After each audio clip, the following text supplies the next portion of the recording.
대선을 18일 남겨둔 오늘도 대선 후보들은 표심을 얻기 위한 강행군을 이어갑니다. 네, 오늘 대담에서는 전병헌 민주당 전략기획본부장, 이성헌 자유한국당 선대위 조직총괄본부장, 김영환 안철수 후보 미디어본부장 모시고 대선 이슈들을 분석해보겠습니다. 네, 어서 오십시오. 안녕하세요. 네, 자 먼저 오늘 오전에 나온 갤럽 여론조사부터 살펴보겠습니다. 갤럽 조사에서 문재인 후보와 안철수 후보 간 격차가 일단 좀 더 벌어지게 됐습니다. 지난주 40대 37에서 41대 30으로 11%포인트 차이로 벌어지게 됐는데 일단 먼저 문재인 캠프 측에 여쭤보겠습니다. 오늘 여론조사 어떻게 좀 보고 계신가요? 예, 지금 시간이 갈수록 문재인 후보가 완만한 상승세를 보이고 있고 상대적으로 그동안 양강구도라고 했던 안철수 후보가 완만하게 지금 하락 국면이고요. 특히 저기서 지지도도 매우 중요하지만 호감도에서 문재인 후보가 모든 후보 가운데 1등으로 올라섰습니다. 또 비호감도도 안철수 후보보다 더 낮아졌고요. 그런 의미에서 앞으로도 이제 성장 잠재력이 확실하게 갖춰졌다고 보고 있고요. 그런 측면에서 이제 그동안 2강 3약이다 이랬는데 1강 1중 3약의 구도로 이렇게 점차적으로 재편되고 있는 것이 아닌가 보고 있습니다만 여론조사가 다 말하는 것은 아니기 때문에 저희들로서는 5월 9일까지 최선을 다해서 이번에는 꼭 정권 교체를 이루어야 되겠다는 국민의 열망을 확실하게 대변하고 이루기 위해서 최선을 다해야죠. 네. 자, 전 의원님 말대로 이게 전부는 아닙니다만 중요한 지표이기 때문에요. 김 의원님 보실 때 안철수 후보는 전주 조사보다 7%포인트 하락을 했고요. 여성과 50대 이상, 그리고 인천, 경기, 대전, 세종 등지에서 하락을 했는데요. 일단 원인은 어떻게 좀 보고 계신지요? 자세히 지금 분석은 못 해봤습니다만 예상됐던 일이라고 생각합니다. 우선 이번 선거는 양강으로 진행되면 우리는 승리한다고 보고 있습니다. 양강으로 진행되면 이제 개혁적 보수 세력이 캐스팅 보트를 행사하기 때문에 이제 그게 승리할 수 있다 이렇게 생각하는데 지금 이번 선거 여론조사 결과는 보수층, 특히 대구 경북이 많이 빠지지 않았습니까? 그리고 충청도 이런 5, 60대의 보수층들이 전략적 유보로 지금 돌아가 있는 그런 형편이기 때문에 그분들은 다 하루아침에 돌아올 수 있는 그런 부분이라고 생각합니다. 문재인 대통령을 선택할 것인가 아닌가 하는 문제에 있어서 유보적인 분들이기 때문에 다 돌아올 수 있다고 보고 있고요. 지금 이제 논쟁이 TV 토론이 특히 이 미래로 가는 그런 논쟁이 되지를 못하고 주적 논쟁으로 또 안보 논쟁으로 가게 되면서 논점이 주로 문재인 후보하고 유승민 또는 홍준표 이렇게 가게 되니까 우리 안철수 후보의 그런 미래 비전 같은 거를 제시할 수 있는 여력이 공간이 적어지는데도 영향이 있다 이렇게 볼 수 있습니다. 다만 안철수의 그런 여러 가지 합리적인 그런 주장이나 안보관 이런 것들에 대해서 보수들이 좀 흡족해하지 못하고 있는 형편에 있기 때문에 그 부분이 지금 관망으로 빠져 있다. 앞으로 좀 토론회에서 좀 분발을 하신다면 그런 부분이 좀 더 드러날 수 있겠다. 아마 하루아침에 할 수 있다고 생각합니다. 알겠습니다. 자, 홍준표 후보 측은 10%를 넘기진 못했습니다. 일단 지금까지 상황 어떻게 좀 보고 계십니까? 저희는 여론조사 얘기만 나오면 상당히 민감합니다. 그런데 여론조사라는 것은 그때그때 여론의 흐름을 보는 것이지 그게 결과는 아니거든요. 아니 트럼프 대통령하고 클린턴이 싸울 때도 트럼프 대통령이 3%로 시작해서 한 번도 조사에서 이긴 적이 없지만 결과적으로 트럼프가 이기지 않았습니까? 그렇기 때문에 지금 현재 추세에 대해서는 제가 크게 개의치 않고 있고요. 그동안에 저희 같은 경우는 이제 대통령이 탄핵당하고 이런 탄핵 국면이 쭉 이어지게 되면서 상당히 많은 보수층들이 마음의 상실감이 크고 그래서 실제로 어떤 조사가 나와도 답변을 안 해버리는 그런 일이 있다 보니까 사실은 그렇게 됐습니다. 그런데 이번에 실제로 표심을 볼 수 있는 그 계기가 만들어졌습니다. 4월 10일 날 그 보궐선거 당시에 저희가 25군데 후보를 냈는데 12군데에서 이겼고 평균 36%를 득표했어요. 그러니까 사실은 이거는 직접 표를 찍은 사람들의 마음을 나타냈기 때문에 36% 정도의 보수 세력이 투표에 참여하면 나오는 것은 기본이라고 생각할 수 있기 때문에 지금 현재 추세에 대해서는 그렇게 크게 개의치는 않고 있고요. 특히 또 지금 갤럽 조사는 사실 저희가 볼 때는 시종일관 저희가 별로 신뢰할 수 없는 조사라고 생각을 하고 있습니다. 그 자세한 내용은 나중에 기회가 되면 말씀을 드리겠습니다만은 지금 간단히 얘기해 주시면 안 될까요? 아니 왜 그러냐면 이번에 영남 지역 특히 대구에서 그 주호영 의원이 있는 지역에서 선거를 했는데 주호영 의원이 낸 후보에 비해서 우리 당이 낸 후보가 압도적으로 이겼어요. 근데 갤럽 조사에서는 유승민 후보가 더 홍준표 후보보다 앞서 있다는 그런 조사를 냈기 때문에 그 말이 안 되는 그런 결과이죠. 그렇기 때문에 이런 정도 그러니까 신뢰성이 없는 조사를 가져가서 계속 이렇게 발표하는 것 자체가 제가 보기엔 여론을 호도하고 있다고 생각합니다. 지금은 저희 당에서 볼 때는 이제 그동안에 마음의 상실감이 컸던 보수층들이 서서히 결집하고 있습니다. 그래서 이제 아마 다음 주가 되면 저희가 양강 구도 속에서 저희가 그러니까 이 두 번째로 올라갈 수 있는 계기가 조질 것으로 보고 있습니다. 네. 알겠습니다. 자, TV 토론에 후폭풍이 있었죠. 예. 북한 주적론이 정치권 뜨겁게 달구고 있는데요. 그렇습니다. 관련 영상 보고 오겠습니다. 함께 보시죠. 북한을 우리 국방 백서에서 주적이라고 규정했던 것은 과거의 규정입니다. 북한을 주적으로 규정하는 그런 규정은 지금 빠졌고 담겨 있지 않습니다. 유시민 의원이 국방위원장을 했던 사람인데 명백하게 사실과 다른 것을 전제로 해서 그런 질문을 했었다는 기적을 드리고 싶고요. 대체는 남북 대치 국면 아니겠습니까? 이런 상황에서 북한은 주적입니다. 주적이면서 동시에 또 우리는 그 평화 통일을 이루어야 되는 그런 문제가 있는 겁니다. 그래서 주적임과 동시에 우리의 이제 그 대화 상대, 결국은 평화 통일을 이루어야 되는 상대라는데 북한이 주적이라고 대통령이 그런 말을 하면 안 된다고 하는 사람이 그런 사람한테 국군 통수권을 주는 게 맞느냐.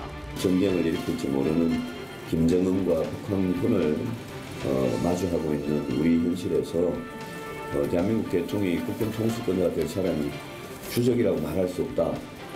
이렇게 이야기하는 것은 저는 그런 심각한 문제라고 생각합니다. 네, 우선 사실을 확인해 보니까 현 국방백서에는 주적 개념이 우선 사용되지 않고 있다고 하는데 적으로만 규정이 됐다고 하네요. 네, 민주당의 논리는 어떤 건지 들어볼까요? 예, 뭐 논리라기보다도요 사실인 거죠. 기본적으로 어제 그 국방부의 그 입장 발표가 있었고 또 여러 언론들에서 팩트 체크를 한 결과 지금 대한민국 정부의 안보 기조는 주적이라는 개념을 사용하지 않고 있다는 것이죠. 주적이라는 개념은 95년부터 2005년까지 10년간 사용을 해왔고 그 이전의 정부인 가장 보수적인 박정희 정부에서도 주적이라는 개념을 사용 안 했다는 것이고 이명박 박근혜 정권에서도 주적이라는 개념을 사용 안 한 것이죠.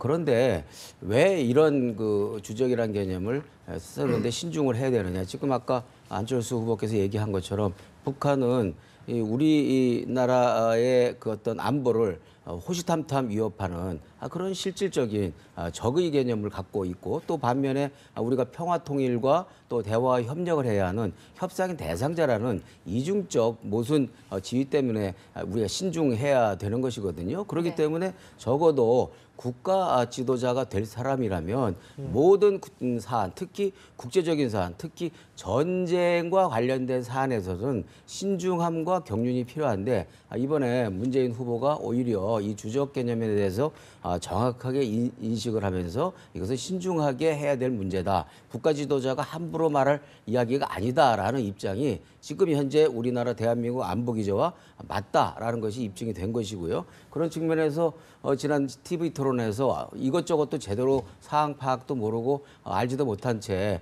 주적주적 거린 다른 후보들의 준비성 부족 이런 것들은 상대적으로 대비가 됐다. 앞으로 우리 국민들이 이제 TV 토론이나 지금 뭐 여러 가지 색깔론이 다시 공세가 이루어지고 있습니다만 과연 우리 이 나라 지도자 가운데 후보 가운데 국민의 생명과 재산 그리고 안전을 지켜 나갈 수 있는 그런 경륜과 신중함을 갖고 있는 사람이 누구냐라는 것에 대해서 판단하는 데 매우 도움이 되었을 것이다. 저희들은 그렇게 보죠. 예, 국민의당은 어떻습니까? 네. 말장난 같은 거라고 생각합니다. 예, 주적이냐 적이냐 이것이 무슨 의미가 있겠습니까? 지금 북한이 핵을 개발하고 미사일을 쏘고 있는 상황입니다. 국군 통수권자가 될 가능성이 있는 사람이 북한은 적이다 또는 주적이다 이렇게 말해야 된다고 생각합니다. 다만 그 대상이 앞으로 대화의 상대가 될 수 있는 사람이라는 것도 병기해야 된다고 생각합니다. 근데 끝까지 그 국군 통수자가 될 사람이 적이다 또는 주적이다 이런 말을 하지 않고 계속 이걸 끌어가니까 안보에 대한 불안감을 갖고 있는 국민들의 입장에서 볼 때는 과연 저런 분이 국군 통수권자가 되고 대통령이 됐을 때 국가 안보를 책임질 수 있겠는가. 그러면서 그분이 여태까지 해왔던 당선되고 나면 북한을 먼저 가겠다고요 말씀하시고 미국에 대해서는 또 노라고 말하시는 그런 여러 가지 불안한 그런 말씀 가운데 이것이 서 있기 때문에 문제라고 생각합니다. 북한은 적이고 동시에 우리의 대화의 상대다.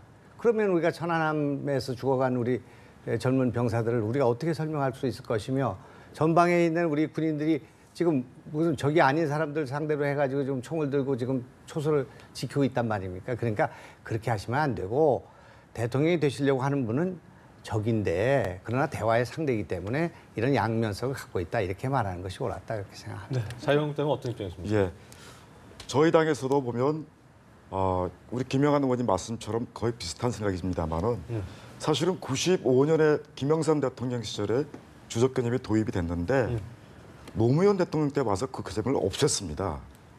그리고 다시 2010년에 이제 주적 대신에 적으로 표현하고 있는 것이거든요. 그런데 저는 사실은 주적이라고 표현했을 때하고 적이라고 표현했을 때하고 어떤 차이가 있는지에 대해서는 더 얘기를 해봐야 되겠습니다만은 대통령이라는 자리는 국가 통수권자이면서 군을 통수하는 자리에 있습니다.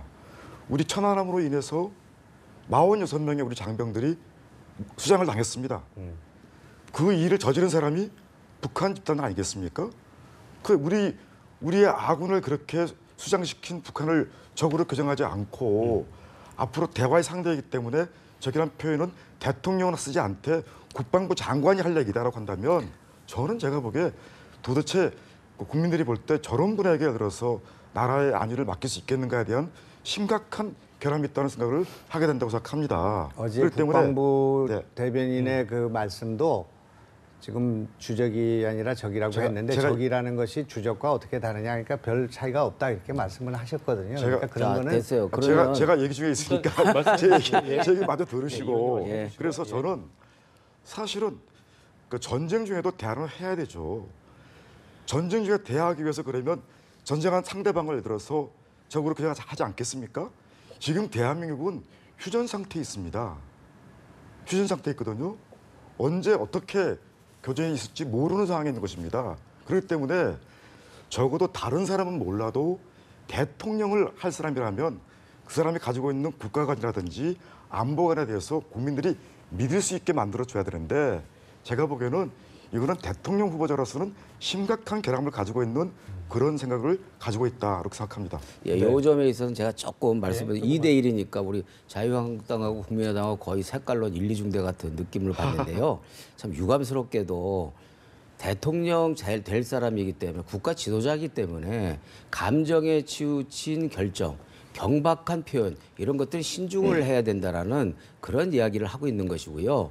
세계 어느 나라도 어느 나라의 국방부나 국방백서에도 주적을 표현하고 있는 국방백서나 개념은 없습니다. 왜냐하면 주적이라는 표현 자체가 자신들의 어떤 그 타켓을 구체화하는 점이 하나가 있는 것이고 늘 전쟁보다는 평화를 원하고 있는 것 아니겠습니까? 그런 측면에서 특히 한국과 같이 이 북한이라는 좀 제정신이 아닌 어떤 일을 벌일지 모르는 패륜적 그 지도자가 이끌고 있는 나라를 상대로 할 때는 특히 국민의 생명과 안전을 책임져야 될 국가 지도자는 모든 결정과 발언에 신중을 해야 된다라는 그런 측면이 있는 것이고 아마 이제 다 말씀 들으셨을 테니까 우리 국민 여러분들께서 어떤 입장이 더 옳을까라는 것은 판단하리라 생각합니다. 제가 좀 얘기 조금 하겠습니다. 예. 지금 주적이라고 표현하는 것이 경박한 표현이라고 생각하십니까? 그리고 세계에서 같은 동족끼리 전쟁을 해가지고 이런 지경의 나라가 세계에서 몇 개나 있습니까? 저는 이 얘기를 자꾸 그러니까 본질을 회피하면서 무슨 색깔론 공세이고 1중대, 2중대 말하는 것은 정말 제가 보기에 잘못된 표현이라고 생각합니다. 예, 알겠습니다. 말씀 들어보세요. 또 들어보시고 이 문제에 대해서는 적어도 지금 우리가 북한에 의해서 핵에 의한 위협도 받고 있지 않습니까? 많은 국민들이 불안해하고 있습니다. 그러면 대화의 상대인데 이렇게 핵으로 위협하고 있는 이런 사태에서 그 사람들을 우리가 그냥 우군으로만 생각할 수 있겠습니까? 오히려 우리 의원께서 약간 말꼬리를 잡고 본질을 그 왜곡하는 측면이 있어서 한 말씀만 드리면요.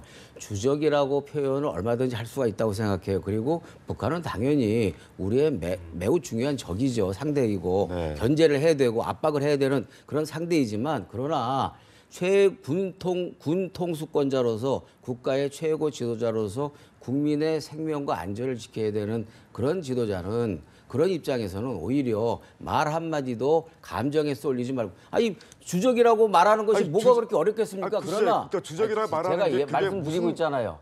잠깐만요. 네, 말씀하세요. 주적이라고 말하는 것은 쉽습니다. 그 뭐가 어렵겠습니까? 그러나 국민의 생명과 재산을 순간적인 감정이나 또 국민들의 울분을 단순히 풀어주는 것으로 해서 국민의 생명을 위협할 수도 있는 눈꼽만치 손톱만치의 빈틈이나 허점도 있어서는 안 되기 때문에 모든 그 발언이나 입장의 표현을 신중해야 된다는 거죠. 알겠습니다. 특히 외교 안보 분야에서는 예. 똑같은 생각이에요. 아니, 어쨌든 주적에 대한 개념은 인정하지만 예. 단어 사용에서는 조금 더 신중해야 될 것 같다 이런 말씀이신 거기 때문에 어쨌든 시청자 여러분께서 저희가 말을 듣고 판단하실 거라고 생각을 합니다. 저희가 얘기할 주제가 많아서요. 다음 주제 넘어가 보겠습니다. 자, 송민순 전 장관의 그 흐름 논란 이게 이제 어쨌든 북한의 의견을 사전에 들었다는 증거라면서 문건을 공개해서 논란이 일고 있습니다. 대선에서 어떤 영향을 미칠 수 있을까 싶은 생각이 드는데요. 일단 뭐 대선에 무슨 큰 영향을 줄 거다 이런 문제보다는 지도자들이 그 거짓말을 해서는 안 된다고 생각합니다. 만약에 저것이 북한의 그 허락을 받아 오늘 문건이 공개되지 않았습니까? 북한의 그 워딩이 그대로 살려져 있습니다. 그리고 이것이 진행될 경우에 14 공동성명이 다 무로 돌아갈 것이라는 협박이 들어 있습니다.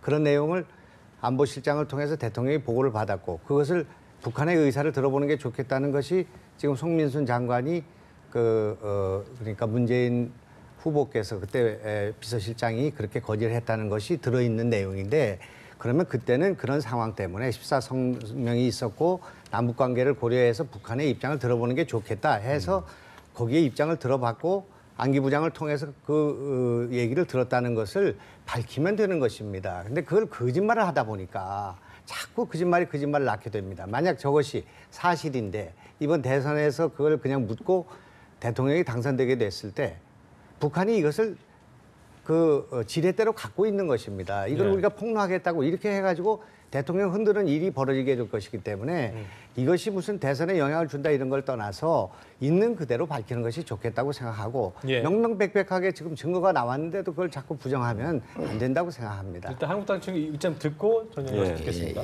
저는 이 점에 대해서는 그 주적이라고 하는 표현을 쓰지 못한 거나 마찬가지로 지금 북한의 비위를 건드리지 않으려고 하는 그런 태도로 생각합니다. 북한에 대해서 비위를 건드리지 않기 위해서 이것을 숨길 수밖에 없기 때문에 제가 보기에 하는 얘기라고 생각합니다. 사실은 국가를 운영하려고 하는 대통령이라는 자리에 있는 사람은 정말 우리 5천만 국민의 생명을 지금 보호하게 돼 있습니다. 그렇다면 우리에게 가장 위협적인 세력에 대해서도 정확하게 할 말은 하고 그래야 되지. 북한 인권 문제를 논의하는데 북한에 예를 들어서 의사를 들어가지고 찬성하냐 반대하느냐. 그런데 그렇게 해놓고 나서 책임이 와서는 그게 많은 국민들이 그러니까 크게 문제를 삼고 보여야 되기 때문에 거짓말하는 모습은 저는 정말 그러니까 대통령 후보자로서는 적절한 모습이 아니지 않는가 생각을 합니다. 그래서 정말 나라를 위해서 일할 각오가 돼 있다면 북한에 대해서도 제가 보기에 잘못된 부분이라든지 필요한 부분은 바로 얘기할 수 있고 그것을 국민들에게 정확하게 알리는 게 필요하다고 생각합니다. 송 전 장관의 주장은 이제 물어보라 했다고 얘기했는데 문재인 후보는 북한에 통보한 거지 물어보라 하는 거 없고 물어볼 이유도 없었다고 이렇게 얘기를 하셨거든요. 어떻게 좀 입장을 좀 지금 이제 그 정권 연장을 바라는 당들이나 후보들이 지금 신바람이 난 것 같습니다. 새로 이제 북풍 제2의 NLL 사건으로 만들기 위한 소재가 생겼으니까. 그런데 두 분이 이제 말씀 사실이라면 문제가 있다고 생각하죠. 그런데 본인들께서 주장하는 것은 송민순 말은 사실이고 문재인 후보와 또 다른 그 관계자들, 그 당시 통일부 장관을 했던 분이라든지 그 당시에 주무 기관의 수장이었던 국정원장의 발언이라든지 이런 것들은 다 거짓말이다. 이렇게 일방적으로 매도를 하고 있어요. 그러니까 한 사람의 말은 진실이고 다른 사람의 말, 여러 사람들의 복수의 관계자의 말은 다 거짓말이다라는 그 논법은 근본적으로 좀 무리가 있는 논법이다라는 말씀을 먼저 드리고요. 이제 북한한테 무슨 결제를 받았느냐 안 받았느냐라는 것이 이제 핵심인데 우리 생각을 해보세요. 어떤 바보가 당신 귀사대기를 때릴 테니까 어떤 반응을 보일 것이냐 이렇게 얘기하고서 귀사대기를 때리는 그 사람이 어디 있겠습니까? 하물며 정부인데 아무리 정부가 멍청하다 하더라도 그것은 우리 상식적으로 생각할 문제라고 생각해요. 외교적인 외교적인 문제, 특히 외교적인 문제와 국제관계에 있어서는 어떤 사안에 대해서 해당 당사국이나 주변의 이해 당사국들에 대한 반응을 체크하는 것은 너무나도 기본적인 것입니다. 송민순 장관 스스로가 외교부에서 유엔에 있는 북측의 관계자를 통해서 이 인권 결의안에 대한 반응을 자기네들이 확인했더니 유엔 결의안에 대해서 처리를 하더라도 뭐 반대는 하지만 크게 격렬하게 나올 것 같지는 않다라는 이야기를 그 회고록에서 하고 있거든요. 그럼 외교부에서 그런 반응을 체크한 것은 결제가 아니고 국정원에서 반응을 체크한 것은 결제입니까? 그러니까 송민순 외교부 장관이 스스로 외교부 장관으로서 북한에 있는 그 북측 외교 라인을 통해서 반응을 체크한 것처럼 반응을 본 것처럼 그런 반응이 있다고 하니까 그러면 국정원이 갖고 있는 여러 가지 네트워크를 통해서 북측의 반응이 어떤지를 한번 살펴보자라는 그런 취지였다는 것을 말씀을 드리는 것이고요. 두 번째, 그 이전에 송 장관은 자꾸만 그 반응을 체크한 결과를 모아서 20일 날 결정을 했다라고 본인은 그렇게 주장을 하지만 모든 사람이나 모든 기록물은 이미 16일 날 결정을 했기 때문에 그 북한 반응을 국정원이 체크한 것과는 상관없이 유엔 인권 결의안에 대한 우리 정부의 입장은 4일 전에 이미 결정이 됐는데 송 장관이 본인은 일방적으로 본인이 결정이 안 됐던 것이 설사 결정이 됐다 하더라도 이걸 번복할 수 있다라는 그런 고집을 갖고 대했던 그 과정에서 20일 얘기가 나온 것이다. 그래서 사실관계도 틀리고 그리고 논리관계도 틀리고 그리고 상식적으로도 틀리다. 그 자리에 전병헌 우리 전 의원도 안 계셨고 저도 안 계셨잖아요. 그런데 이제 이런 문건이 제시가 됐습니다. 이게 그래서 북한에다가 우리 그 국정원이 북한의 입장을 들은 거 그것을 그대로 직접 화법식으로 여기에 내용이 이렇게 되어 있습니다. 남측이 반공화국 세력 등의 인권 결의안에 찬성하는 것은 북남 전반에 대한 공공연한 위반으로 이렇게 하면서 이 표현 자체가 전부 북의 표현입니다. 이것을 국정원장이 그걸 가져다가 안보실장을 통해서 대통령한테 보고한 것인데 이 문건이 나왔는데 이것을 자꾸 이렇게 부정하면 문건이라는 게 저도 얘기 들어보세요. 제가 말하고 있습니다. 얘기하고 있으니까 얘기 좀 들으세요. 얘기를 들으셔야 되지. 제가 본인은 얘기를 다 하시고 이것이 뭐 2007년도의 일인데 이거를 가지고 그 문재인 후보가 그렇게 강변하실 것이 아니라 있는 그대로 말씀을 하시고 그때 상황이 이랬기 때문에 이런 일이 벌어졌는데 이것을 그 밝힘으로써 이 문제를 털고 가야 된다고 생각합니다. 누가 대통령이 되든 간에 이런 문제가 또 앞으로도 외교적인 문제가 되고 논란이 되고 국론 분열이 되면 안 되기 때문에 그렇게 하시면 되는데 이런 문건이 제시가 되고 이게 청와대 마크가 들어있지 않습니까? 여기 사인이 들어있습니다. 이 국정원장과 비서실장의 사인이 여기 들어있는 이 문건을 보고도 그런 강변을 하고 거짓말을 하면 어떻게 되겠습니까? 이거 보세요. 저도 발언기를 좀 주시고. 자, 잠시만 한 말씀 하시죠. 하시고. 그런데 저는 얘기 들으면서 그렇죠. 뺨 때릴 사람이 뺨 때린다는 것을 미리 말하고 때리는 사람이 어딨냐. 상식적이지 않다고 하지 않습니까? 국민들이 놀라는 거는 그래서 놀라는 거예요. 도대체 상식적이지 못한 행동을 했기 때문에 어떻게 정부에서 저런 태도를 취할까에 대해서 얘기하는 겁니다. 북한의 인권 문제가 얼마나 심각합니까? 그런데 유엔에서 기권했잖아요. 예? 그러니까 국민들이 볼 때는 어떻게 저런 선택을 할 수가 있느냐. 우리 한반도 내부에서의 문제인데도 불구하고 정부에서 그거를 다른 나라는 다 찬성하는데 우리가 기권한다니까 얼마나 기가 막히겠습니까? 그런데 그래서 사람들이 볼 때 도대체 어찌된 일이냐라고 관심을 갖게 된 것이고 그리고 들여다보니까 제가 보기에 이런 일이 나온 거죠. 아니 외교부 장관이 예를 들어서 밥 먹고 할 일 없어가지고 그러면 엉터리 소리 들고 나와가지고 사실관계를 밝히겠습니까? 저는 할 일이 없잖아요 지금. 아니 저는 그렇게 말씀하시게 되면 정말 국민을 우롱하는 저라고 생각합니다. 이거는 정말 제가 보기에 한 국가를 책임진 사람들이 자기 행위에 대해서는 자신 있게 얘기를 해야 돼요. 아 우리는 그때 그것이 옳다고 판단했기 때문에 그리고 같이 협의해 봤더니 그쪽에서 그렇게 요구하더라. 그래서 우리가 계속 대화 상대이기 때문에 그래서 그렇게 했다. 이렇게 말을 하는 게 차라리 낫지. 지금처럼 얘기하는 건 제가 보기에 완전히 본질을 호도하는 겁니다. 지금 본질을 너무 호도를 두 분들이 하고 계세요. 지금 그 문건이라는 것도 이 북한의 그 문건의 이제 진위도 판단을 해야 되겠지만 그 문건이 이제 사실이라 하더라도 그 문건은 북한 측으로 받은 게 아니라 북한의 반응을 외교부 쪽에서 북한의 반응이 어떤지 살펴가지고서 그 북한 인권 결의안에 대한 결정을 어떻게 할 것인지에 대해서 여러 가지 고려를 하듯이 국정원 이 북한을 갖다가 체크할 수 있는 라인은 외교부와 주무부처가 외교부와 국정원이잖아요. 그러니까 외교부에서 그 반응을 체크했다고 하니까 실질적으로 또 훨씬 더 북한과의 휴민트를 비롯해서 여러 가지 네트워크를 갖고 있는 당시에 국정원 쪽에서 한번 여러 가지 정황을 살펴봐라 해서 그 정황을 살펴놓은 정리한 것이지 저걸 갖다가 마치 북한으로부터 바로 받은 문서인 것처럼 이렇게 얘기하는 것도 알겠습니다. 왜곡이 호도고요. 자, 얘기를 들어보세요. 있습니다. 그러니까 국민이 판단할 문제라고. 예. 그러니까 그 자기들이 믿고 싶은 거 자기들이 주장하고 싶은 제가 것만 얘기하지 말고 좀 항의 좀 하겠습니다. YTN에 앞으로 자리를 이렇게 배치하지 마시고 저희 YTN이 아니고 연합뉴스 TV입니다. 연합뉴스 TV 예. 잘 배치했구만요. 두 분이 다 똑같은 입장인데. 첫장으로 가셔야 돼요. 왜냐하면 지금 저쪽에서는 이분을 알겠습니다. 이쪽 저희가- 분들을 적폐 세력으로 규정하고 있기 때문에 아니 제대로 잘 배치했어요. 무슨 말씀인지 같은 마시는 시간으로. 거예요. 한정돼 있기 때문에 일단 이 주제는 또 여기까지 하고요. 다음 네. 얘기 좀 나눠보겠습니다. 예. 지금 조기 대선이 뭐 국정농단 사건 또 탄핵으로 치러지게 되는 거거든요. 그래서 네. 국민들은 아마 새로운 미래를 좀 기대를 해서 이런 일이 생겼을 겁니다. 그런데 지금 미래를 이끌 대통령 선거가 자꾸 과거로만 회귀하는 것 같다. 이런 지적도 있는 건 사실이에요. 예. 이 부분에 대해서는 좀 어떻게 보십니까? 전적으로 동감입니다. 지금 예. 과거 논쟁을 하고 있습니다. 그래서 이 송민순 이런 것도 털어야 되고요. 주적 논쟁 같은 것도 깨끗이 정리하면 되는 것입니다. 국론 분열이 있을 이유가 없다고 생각합니다. 예. 이 낡은 문제를 가지고 지금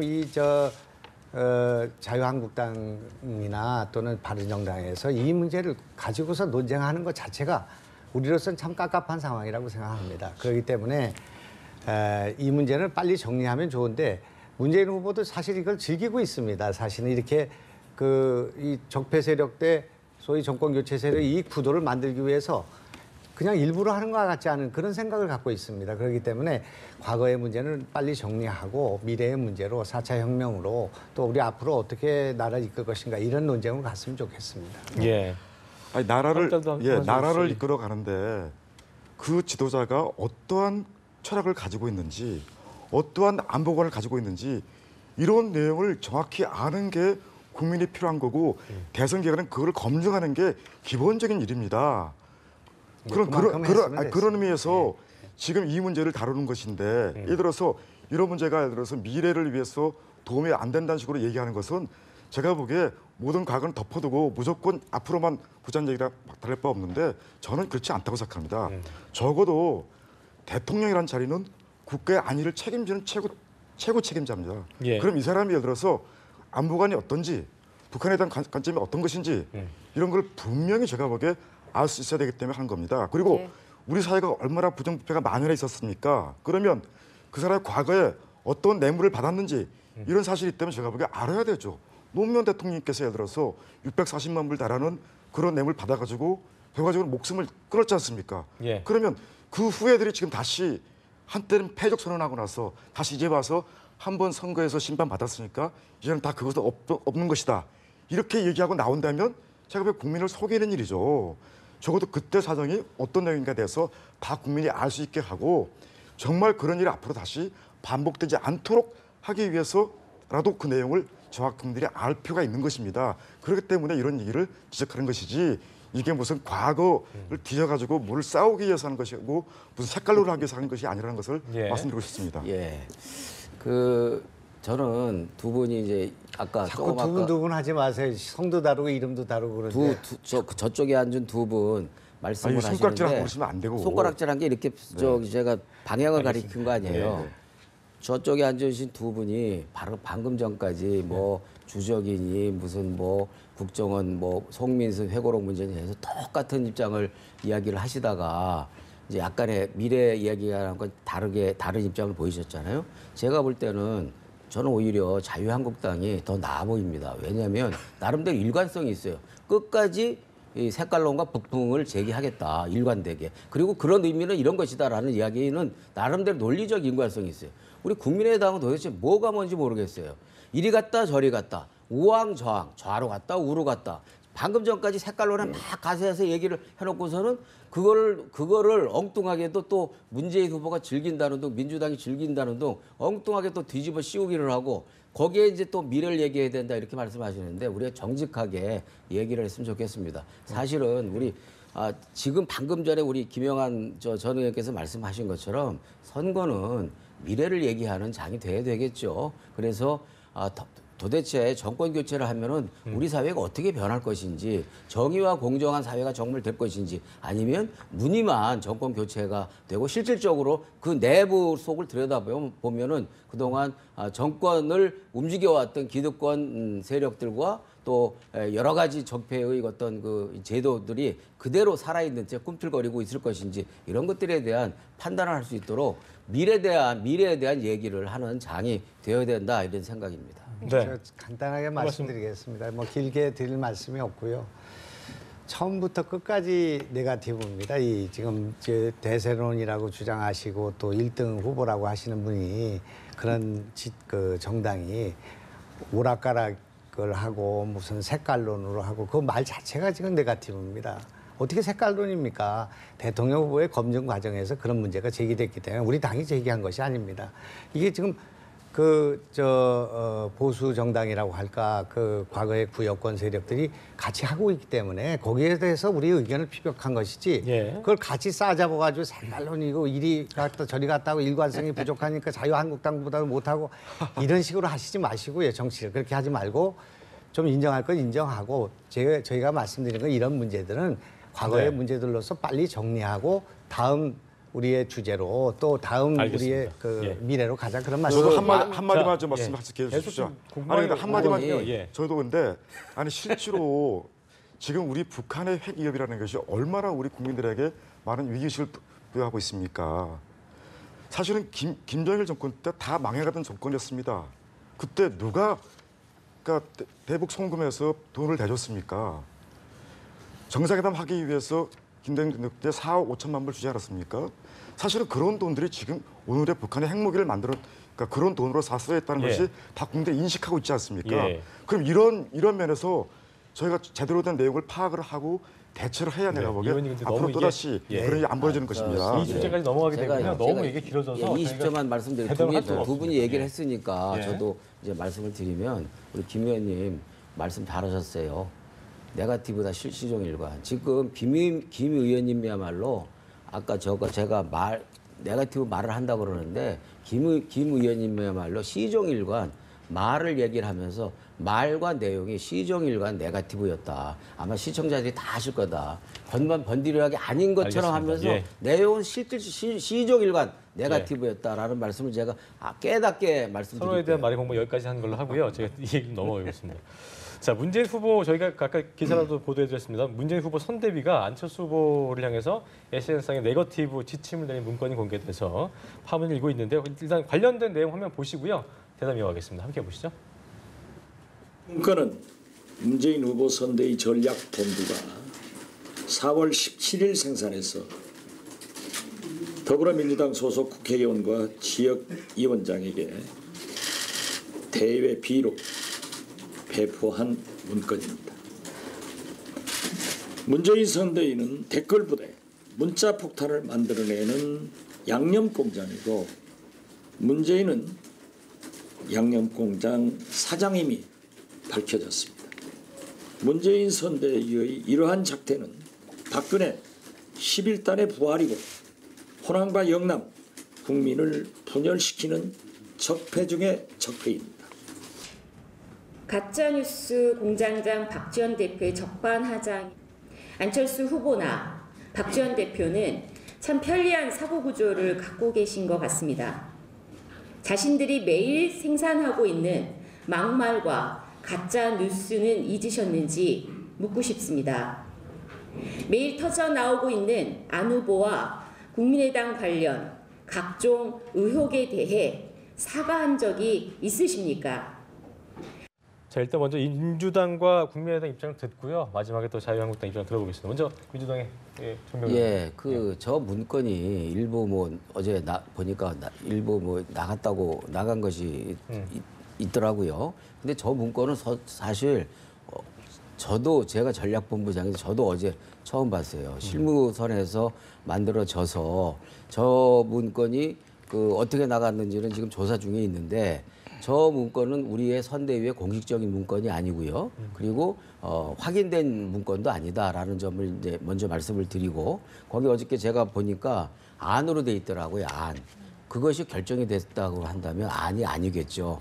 그런 점을 좀 말씀을 드리고 이제 네거티브라고 하는데 그 내용을 저희가 쭉 봤는데 이제 네거티브다라고 이제 말할 수 있는 것이 뭐냐면은 갑철수라고 뭐 이런 그런 거죠. 표현을 이제 하나 들어간 게 딱 네거티브라는 그런 그 문제가 걸릴 수 있는 것인데 그 네거티브라는 용어도 사실은 이미 인터넷이나 SNS에서 많이 쓰여지고 있었던 그 용어거든요. 왜 그 갑철수라는 용어가 SNS에서 쓰여지고 있느냐면 잘 아시는 것처럼 안철수 후보 사모께서 보좌관들에게 뭐 시장을 보게 한다는 등 또 의정 보좌에 대해서 구체적으로 개입을 한다는 등 해서 너무 이거 갑질한 거 아니냐 보좌관한테 이렇게 해서 이제 그게 갑철수라는 그 비아냥거림으로 인터넷에서 얘기가 된 것을 정리를 한 것으로 보여지더라고요. 그래서 그런데 이제 제가 말씀드리고 싶은 것은 뭐 선거에서 뭐 저 정도 이렇게 하는 것은 뭐 그것도 네거티브 아니냐 그러면 저희들은 뭐 유감스럽게 생각을 합니다만 그러나 저는 저기 지금 박지원 대표가 나와서 저 말을 할 자격이 있는가.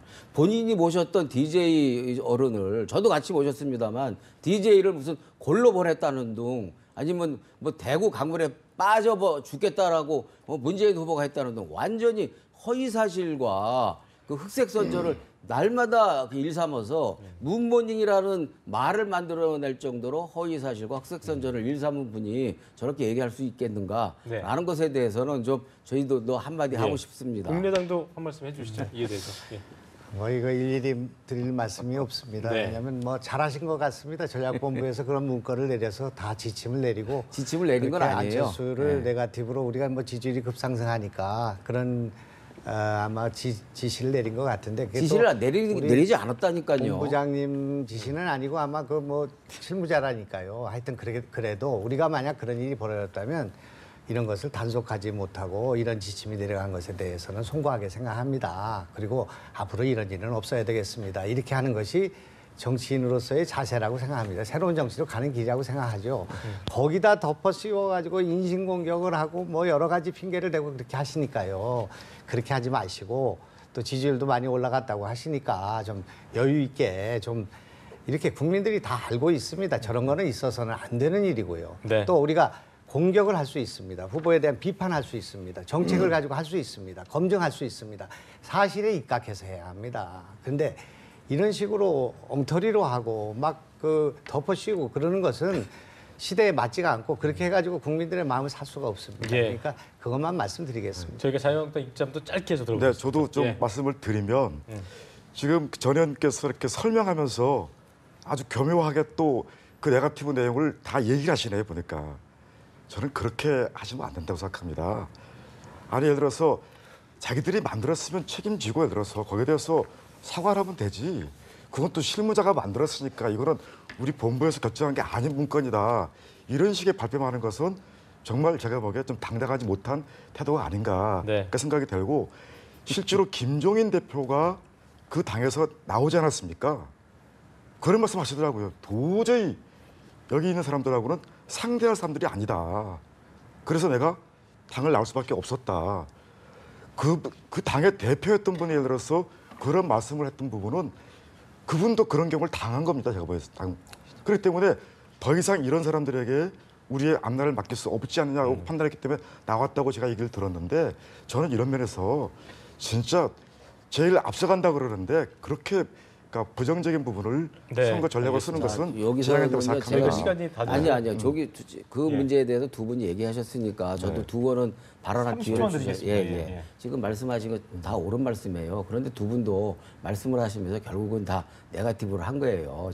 제가 아까 말씀드린 거 해명한 것이 네거티브라고 한다면 그 점은 말씀드리고요. 아까 이제 우리 김 의원께서 지시 공식적인 문건이고 지시했다 이렇게 말씀을 하셨는데 그건 사실과 분명히 다르니까 그 발언에 대해서는 책임 문제가 따른다는 말씀을 드리고 다시 한번 말씀드리지만 아까 제가 말씀드렸죠. 공식적인 문건이 아니었고 공식화된 그런 문건이 아니었고 이것은 지시 없이 실무자선에서 일부 유출이 된 그런 문제가 있다. 그래서 그런 것들은 유감스럽게 생각한다라는 말씀을 드렸고 다만 알겠습니다. 네거티브라고 자꾸만 규정을 하니까 그게 진짜 네거티브냐라는 것에 대해서 저희로서는 해명할 부분은 해명해야 되지 않겠어요? 아마 시청자 여러분께서 다 판단하시겠죠. 이제 민주당에서 이렇게 알겠습니다. 토론 자리에서 이렇게 책임지라고 이렇게 윽박지르는 얘기를 많이 많은 합니까? 얘기를 하고 싶었는데요. 세 분이 공방을 많이 해서 많이 한 얘기를 못했네. 일단 여기서 오늘 시간 마무리 짓겠습니다. 세 분 고맙습니다. 예. 고맙습니다.